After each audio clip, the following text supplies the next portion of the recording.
Olá, irmãos, boa noite. Eu quero estar lendo hoje a palavra de Deus que se encontra em Mateus capítulo 24. Eu vou estar lendo alguns versículos para nós refletirmos sobre os alertas que o Senhor Jesus nos deu para os nossos dias, as advertências que Ele fez, e depois dele os seus apóstolos, nos alertando para que tivéssemos cuidado com o que ouvíssemos e com o que fizéssemos com a nossa vida. Pois nós sabemos que nem tudo o que parece é. Então nós precisamos ter uma referência, um referencial. E o referencial do crente não pode ser outro, nunca foi, não é e nunca poderá ser outro a não ser a palavra de Deus.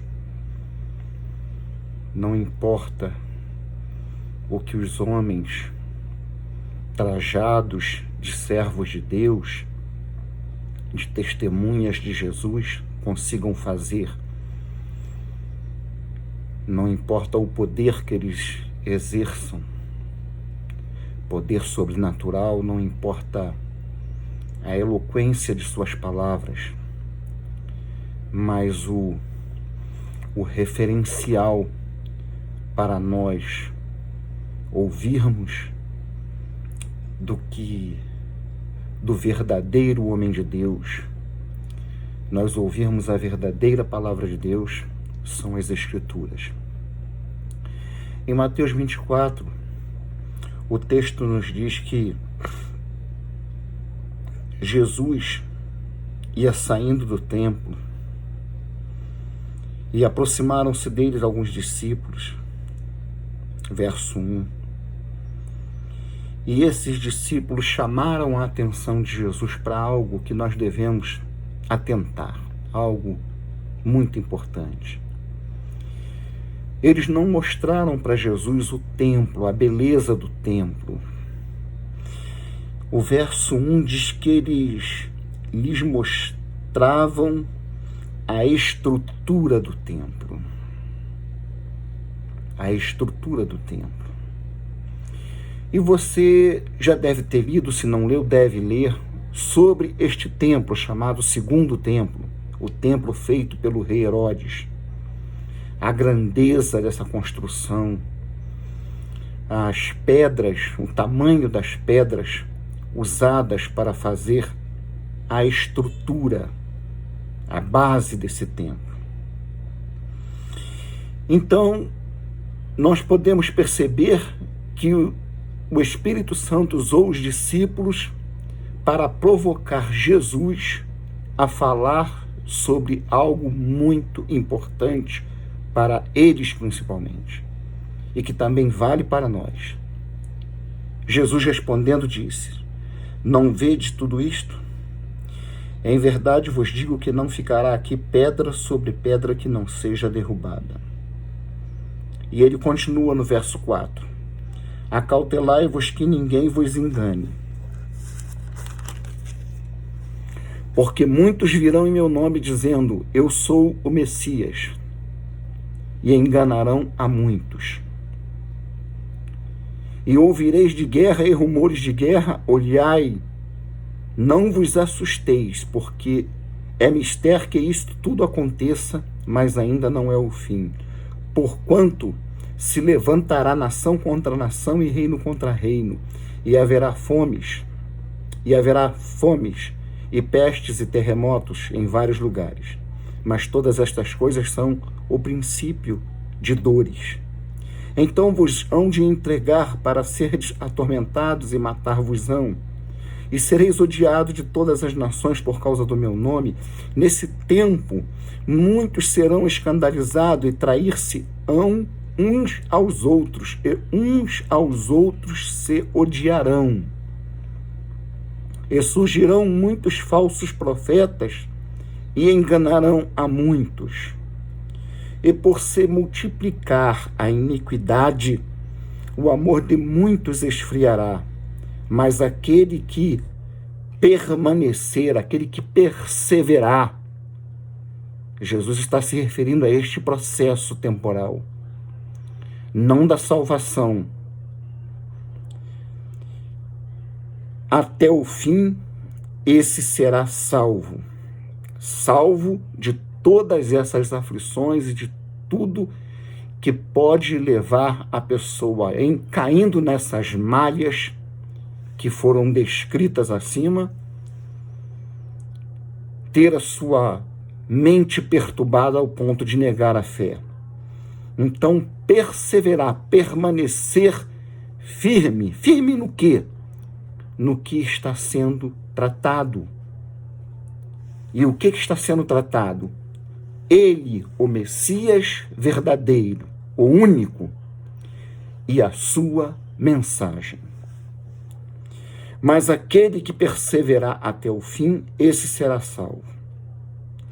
E este evangelho do reino será pregado em todo o mundo, em testemunho a todas as nações, e então virá o fim. Muito bem. Vamos fazer uma análise sobre este texto. Este texto está nos falando que Jesus tinha ido a uma cerimônia no templo, provavelmente uma cerimônia no templo, o texto não afirma isso, ele foi ao templo. E ao sair do interior do templo, discípulos dele, que não é dito quais os discípulos, se foram os seus apóstolos principais, os 12, ou se foram discípulos da camada mais distante, os 70, que se aproximaram dele, e chamaram a atenção de Jesus sobre a estrutura do templo. Nós conhecemos o Evangelho e sabemos que o templo nessa época, embora fosse o templo de Deus, embora Jesus devotasse a ele todo respeito e reverência, porque era a casa do seu Pai, como em outro momento ele faz um chicote e começa a expulsar do átrio do templo, do interior do templo, onde era permitida a entrada de pessoas não purificadas, mas que nem por isso deixava de ser o templo, a casa de Deus. Estavam ali negociando, cambiando, vendendo pombos, vendendo cordeiros, vendendo cabritos. E o Senhor Jesus, tomado de zelo pela casa de Deus, ele expulsa aquelas pessoas. Nós vimos isso já em outras passagens. Mas Jesus sabia que este templo estava tomado por aquilo que foi chamado anteriormente pelo profeta Daniel de a abominação desoladora. E Jesus sabia que aquele templo e aquilo tudo que ele representava, não só para Israel, mas para toda a criação, para todo mundo, estava chegando ao fim. E então ele começa a sua profecia, a profecia escatológica para o reino teocrático de Israel. E ele vai dizer: não ficará aqui pedra sobre pedra. Imagine o impacto que essa palavra causou ao coração dos discípulos, vendo blocos de granito que pesavam mais de 1 tonelada, segundo o que nos narram alguns historiadores, pedras que custou muito tempo, mais de 40 anos, para serem colocadas da forma que precisava ser colocada, para fazer a estrutura do que foi até hoje conhecido como o maior, o mais belo templo de Jerusalém, o segundo templo. Então, o Senhor Jesus causa um impacto muito forte ao usar essa expressão que se tornou um dito, que se tornou um hebraísmo que alcançou o mundo todo. Uma expressão idiomática: não ficará pedra sobre pedra que não seja derrubada. E então ele fala sobre os messias que veriam, os falsos messias que veriam logo após a sua partida, a sua subida para o Pai. E ele fala de aflição, de perseguição, de turbulências cósmicas que aconteceriam. E ele depois, em certo momento, ele faz uma advertência que se encontra no verso 14. E ele diz: e este evangelho do reino, preste atenção, este evangelho do reino. Ele coloca um marcador aí que às vezes não desperta a atenção dos crentes de hoje em dia como deveria despertar. Ele não disse o evangelho será pregado a todas as pessoas em testemunha, a todas. Não, ele não disse assim. Ele não disse também um evangelho será anunciado, o mundo todo, o mundo terá que conhecer um evangelho da salvação. Mas ele falou, este evangelho do reino. Este advérbio aqui, esta palavra,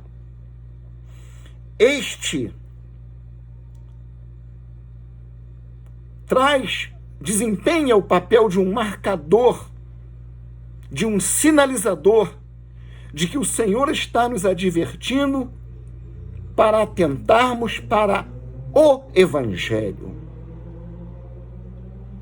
Hoje nós estamos vivendo um tempo em que religiões são erguidas, são levantadas, religiões de forma tão esculachada, tão vulgarizada, se dizendo igreja, querendo fazer referência ao que o Senhor Jesus criou ao vir ao mundo.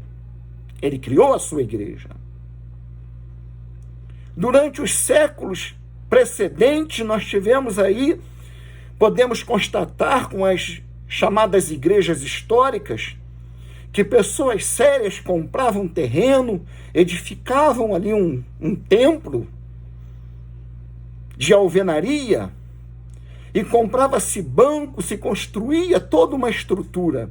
Hoje, homens e mulheres se levantam, alugam um galpão, compram cadeira de plástico, 400, 500, 1.500 cadeiras de plástico, colocam ali dentro e na frente, lá na parede, colocam o nome igreja, tal, e aquilo enche de pessoas, lota de pessoas, sem sequer estar se atentando para o fato que aquilo que está sendo considerado como igreja, de uma noite para um dia, alguém pode encostar um caminhão-baú, jogar aquelas cadeiras todas dentro do caminhão-baú, arrancar a placa que está na frente e acabou a igreja, deixou de existir a igreja. Olhando-se esse conceito de igreja, que se aceitou, que caiu na moda nos nossos dias. E nesses lugares as pessoas falam o que pensam, dizem qualquer coisa, inventam modas. A palavra de Deus, quando é apanhada, é usada, é para pegar um versículo isolado, ou uma expressão, ou até uma ideia que está dentro das Escrituras, mas sem nenhuma conexão com o reino de Deus, com o Evangelho, com a mensagem de salvação. O Evangelho que é chamado de Evangelho eterno. E essas pessoas falam e propõem coisas, e a multidão aceita aquilo. Aceita aquilo. A banalização do conceito de fé evangélica chegou a tal ponto que se coloca um caderno de 500 folhas na porta do templo com uma canetinha vagabunda amarrada no barbante, e as pessoas passam ali e colocam um nome, e parece que a pessoa acredita, não crê, acredita, que aquilo possa ter algum efeito, porque também, se não tiver, mal não vai fazer.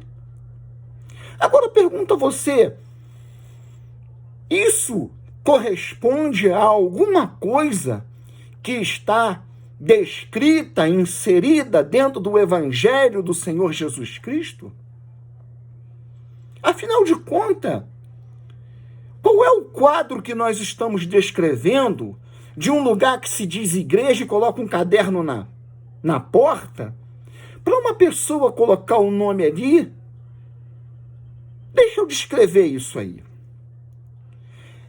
Essa crença, essa igreja, seja lá como você chama isso, essa religião, ela já está dando o exemplo, o testemunho de que ela não está à procura de pessoas que estejam arrependidas dos seus pecados, que queiram uma experiência com Deus. Ela já está passando a mensagem de que, assim como ela não tem compromisso nenhum com o que vai acontecer com você, ela não tem compromisso nenhum com aquilo que ela vai te dizer, vai te propor, vai te oferecer, ela também não espera que você tenha compromisso nenhum com ela, porque, afinal de contas, qual é o compromisso que pode ter uma pessoa que passa numa porta de um lugar, escreve o seu nome lá num caderno, vai embora?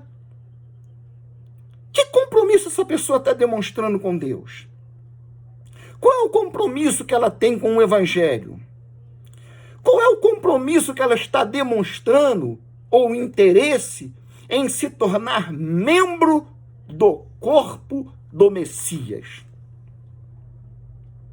Percebam a correspondência entre a religião que banaliza as coisas de Deus e que, portanto, procura pessoas que, além de ser banalizadoras, são irresponsáveis e não querem ter compromisso nenhum com o Senhor do reino e o seu reino.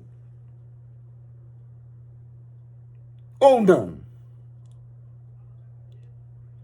A igreja é colocada no mundo para cumprir uma missão. Qual é a missão, crente? Qual é a missão? Qual é a tua missão? Porque se você se diz crente e faz parte, ou se diz fazer parte do corpo do Senhor Jesus, o Messias, o Nazareno, você tem uma missão. Essa palavra lança sobre suas costas, sobre os seus ombros, a responsabilidade de cumprir uma missão. Mas aquele que quer vir após mim, negue-se a si mesmo, tome a sua cruz e siga-me. O que tem isso a ver com um caderno para você colocar nome e ir embora para casa? Precisamos despertar neste tempo que o Senhor Jesus disse que seria como os dias de Noé. Nos dias de Noé também se banalizavam. Noé virou motivo de chacota, de piada. Por volta de 100 anos, aquele homem construindo aquela coisa gigantesca, toda em madeira. E pregando, porque a palavra de Deus diz que ele era pregoeiro, ele era pregador da palavra. E eu imagino os homens daquele tempo levantando de manhã, se espreguiçando.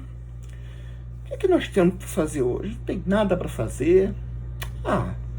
Vamos lá zoar aquele velho maluco que está construindo aquele troço lá, que ele diz que é uma arca, um barco.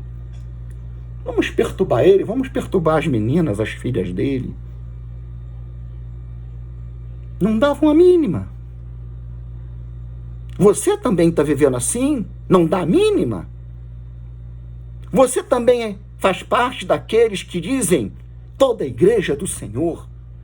Se não estar se fazendo o que a palavra manda, o pastor dará conta a Deus. Mas se é a igreja, é do Senhor. Quer dizer, então, que aquilo que a palavra de Deus diz, que a prostituta está prostituindo o mundo. Que existe um trabalho de prostituição, de adulteração da verdade. Não é verdade. Precisamos atentar para o que diz a palavra de Deus aqui neste texto. Observe que neste texto que eu li, em vários momentos o Senhor Jesus usa o advérbio de quantidade, muitos.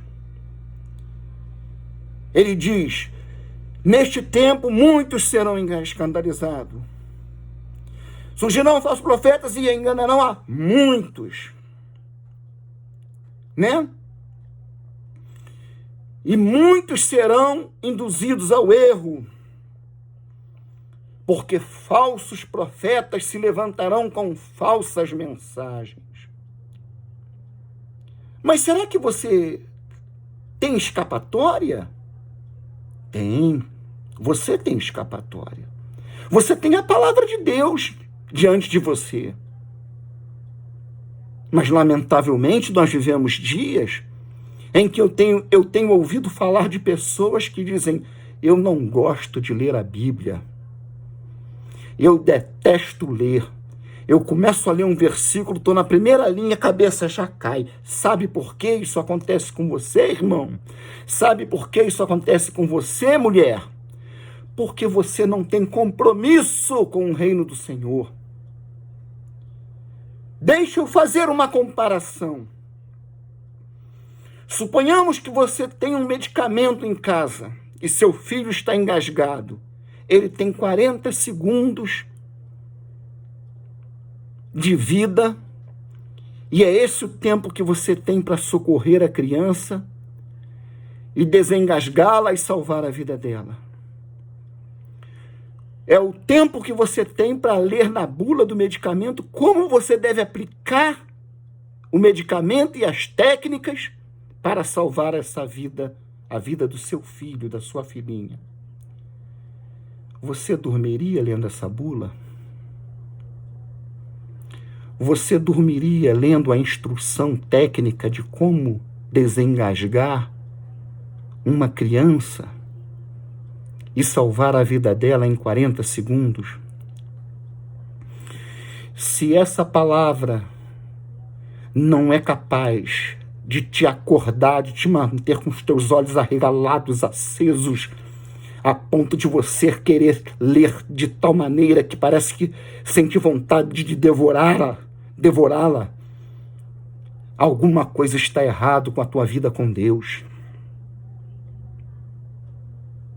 Uma pessoa que se diz salva, que se diz salvo, não pode dizer: eu não gosto de ler a Bíblia, eu não gosto, eu sinto sono, eu não entendo nada. Você precisa de salvação. Você precisa clamar ardorosamente para que o Senhor Jesus venha a te tirar de dentre esses muitos que serão enganados, esses muitos que serão seduzidos pelo ódio contra os servos de Cristo e odiará os servos de Cristo, porque são muitos e eu quero estar fora deles. E a maneira que nós temos de nos instruir, de nos certificar de que estamos no caminho certo, é este evangelho do reino. Não é um evangelho, não é algum evangelho, é o evangelho do reino, este evangelho. Nunca se viu um mundo tão populacionado como nós estamos vivendo. Diz-se que são mais de 7 bilhões de seres humanos sobre a face da Terra. O mundo nunca alcançou essa quantidade de pessoas vivas sobre a face da Terra. E, no entanto, apesar de toda a tecnologia, de toda a ciência, de livros sofisticados, de mídias fortíssimas capazes de te esclarecer, de te revelar, nunca se viu tanto desprezo com a palavra de Deus. E o Senhor parece que prevendo isso lá em Apocalipse 14:6, O apóstolo João diz, no verso 6, ele diz: e vi outro anjo voar pelo meio do céu, e tinha o evangelho eterno para proclamar aos habitantes, aos que habitam sobre a terra, e a toda nação, e tribo, e língua, e povo. Ninguém poderá se justificar diante do Cordeiro de Deus no dia do juízo.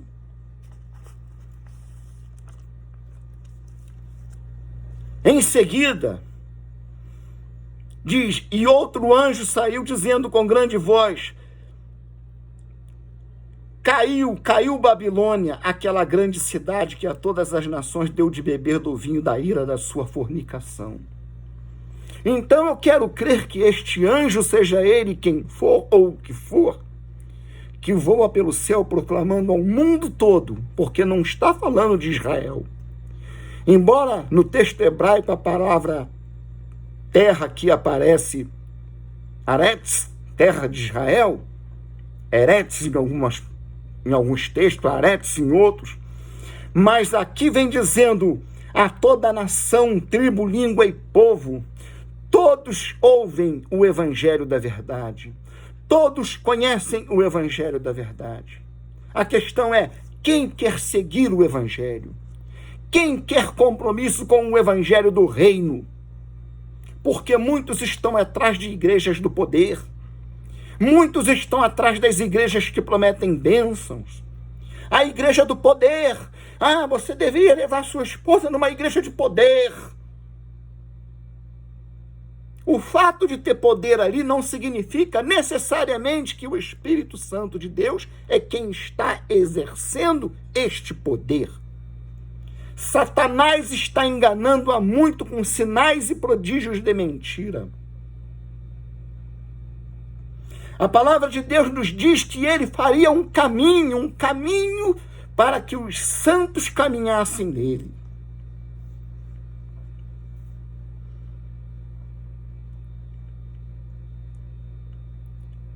É preciso ter compromisso com o evangelho do Senhor Jesus Cristo. É preciso ter compromisso. Em Mateus 7, verso 21, ele diz assim: nem todo o que me diz Senhor, Senhor entrará no reino dos céus, mas aquele que faz a vontade de meu Pai. Eis a diferença, eis a marca, eis o sinal. Mas aquele que faz a vontade de meu Pai que está nos céus. Muitos me dirão naquele dia: Senhor, Senhor, não profetizamos nós em teu nome? E em teu nome não expulsamos demônios?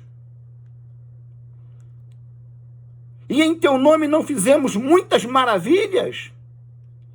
E então lhes direi abertamente. Não vai ser dito no canto do ouvido, não. Não vai entrar na tua casa para chamar você na sala para falar para você a verdade, não.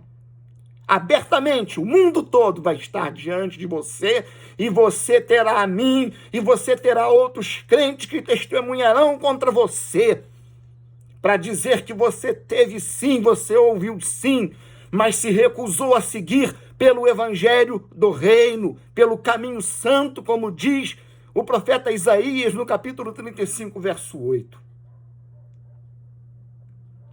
Então lhes direi abertamente o que ele vai dizer. Você de fato, eu dei poder, você usou meu poder, você curou as pessoas, expulsou uns demônios aí, mas tu não fez... Não, ele não vai dizer assim. Olha como ele vai dizer: nunca vos conheci, apartai-vos de mim, vós que praticais a iniquidade. Ora, mas não expulsava demônio? Não fazia maravilha? Não frequentava a igreja do poder? Cuidado aí, meu amigo. Cuidado aí, minhas irmãs, que vivem atrás de igreja que oferece rosa, que faz copo d'água, que convoca para propósito. Deixa eu te fazer uma pergunta. Você encontra isso aqui na palavra de Deus? faça um propósito de corrente de 15 dias, de 15 terça-feira, de 15 semanas. Você encontra isso aqui no Evangelho? O apóstolo Paulo te ensina isso? Pedro? João?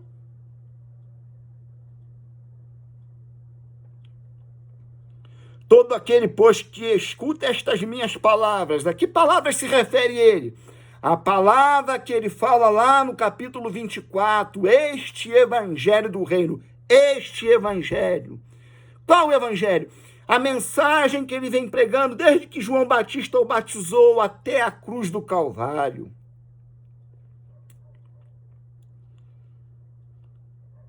E as praticam assemelhá-lo-ei ao homem prudente que edificou a sua casa sobre a rocha.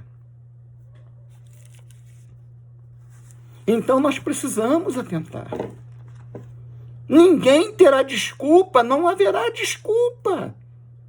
Qual é a desculpa que eu, Enoque, terei se eu não fizer a vontade do Senhor?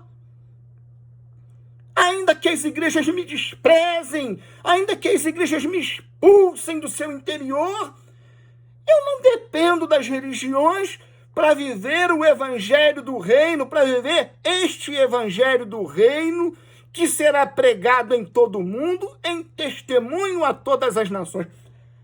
Há uma outra coisa importante aí.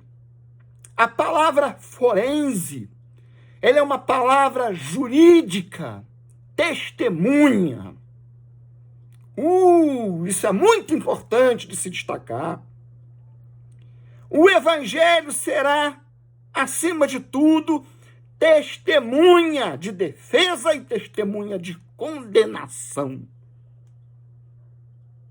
Não qualquer evangelho, não qualquer mensagem, não qualquer ensinamento cercado, adornado, enfeitado com curas, com poderes, com templos suntuosos, construído todo revestido de espelho que reflete a luz do sol, para o conforto daqueles que vão lá para dentro, para cultuar ao seu próprio ego, a sua própria vaidade.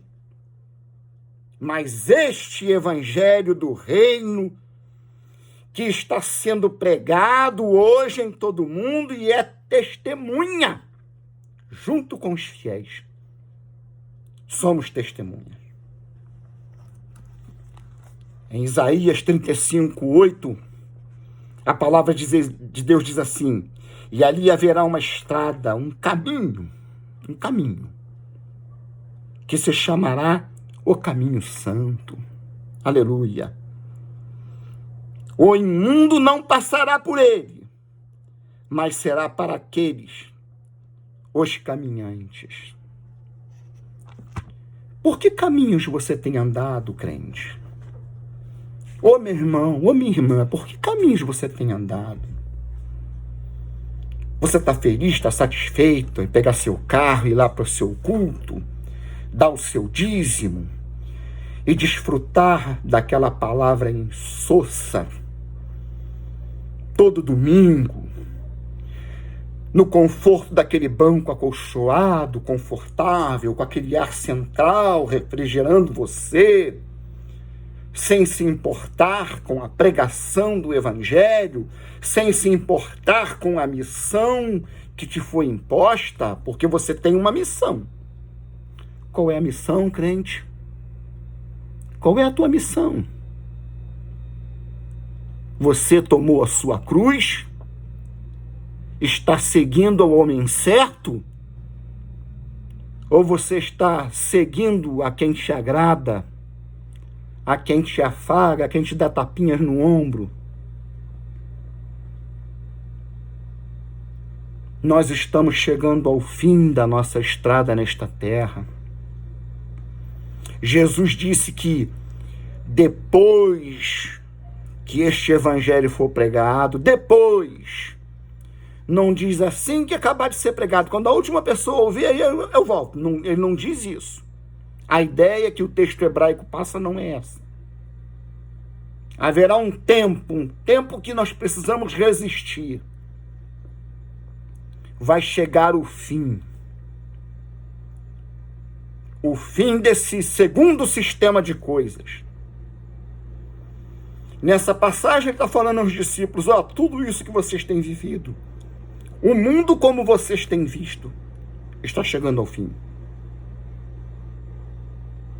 E o sinal de que ele passou de vez será que este templo que vocês estão vendo aí será destruído a tal ponto que não ficará pedra sobre pedra. Então terá vindo o fim desse sistema de coisas. Veio o novo mundo, uma nova era, a era da igreja, a era do evangelho, que agora também está chegando ao fim. Quando o evangelho está sendo anunciado a todas as nações, a todos os povos, a todas as tribos e línguas. Quando fala tribo, nós podemos entender que até países, nações que são diferentes das nações ocidentais, lá também está chegando a mensagem de salvação. A mensagem de salvação já penetrou na Coreia do Norte, penetrou na China, penetrou na Rússia. As cortinas de ferro ruíram e não foram capazes de conter o avanço da mensagem do evangelho do reino.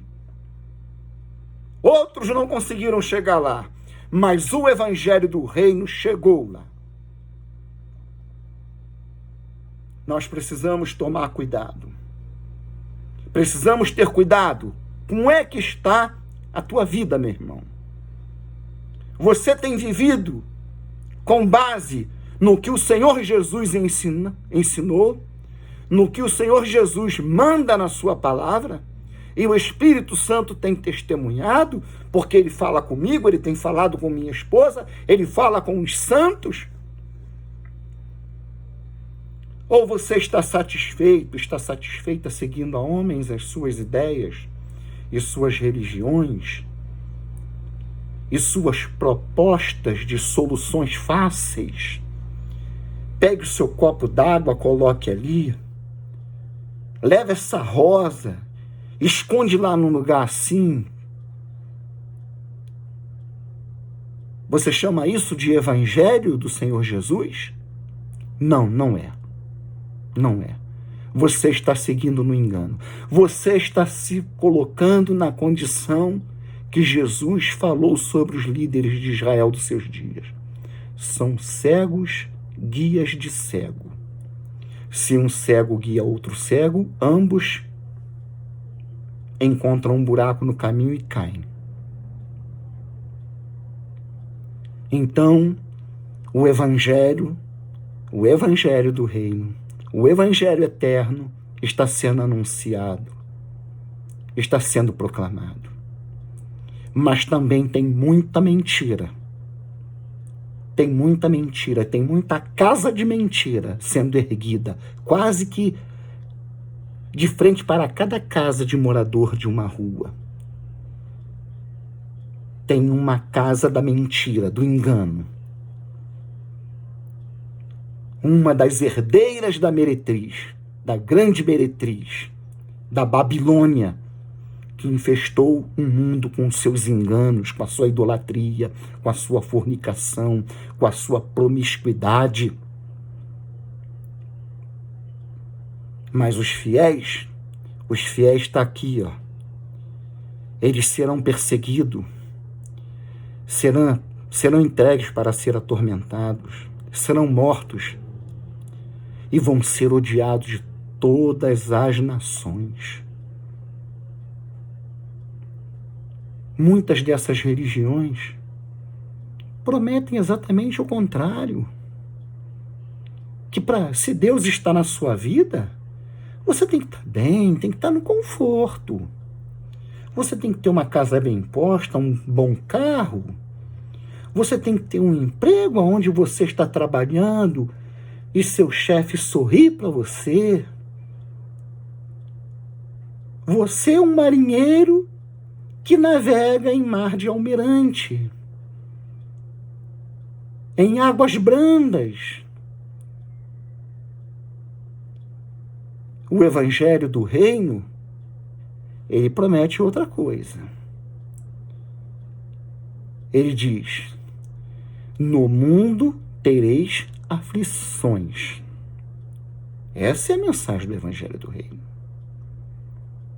Então, tome cuidado, meu irmão. Tome cuidado. Você pode conhecer, deve conhecer, você tem que conhecer a palavra de Deus. E se você tiver interesse em conhecer um pouco de hebraico, eu tenho um amigo professor de hebraico, graduado e licenciado em letras português e hebraico pela Universidade Federal do Rio de Janeiro, professor Ézio Azevedo Filho, amigo meu, homem de Deus.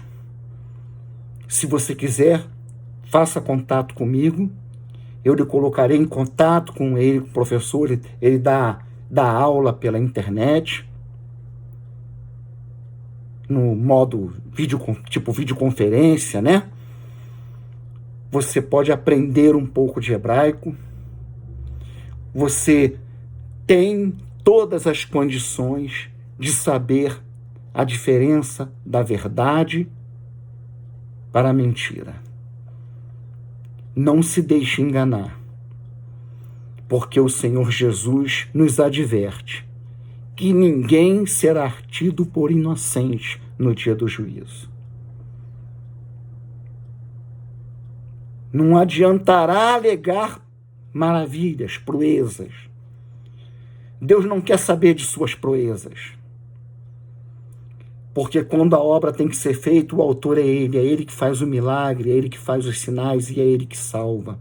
Mas você tem que tomar a sua cruz e seguir. Você tem que abraçar a sua missão. Seja um crente verdadeiro.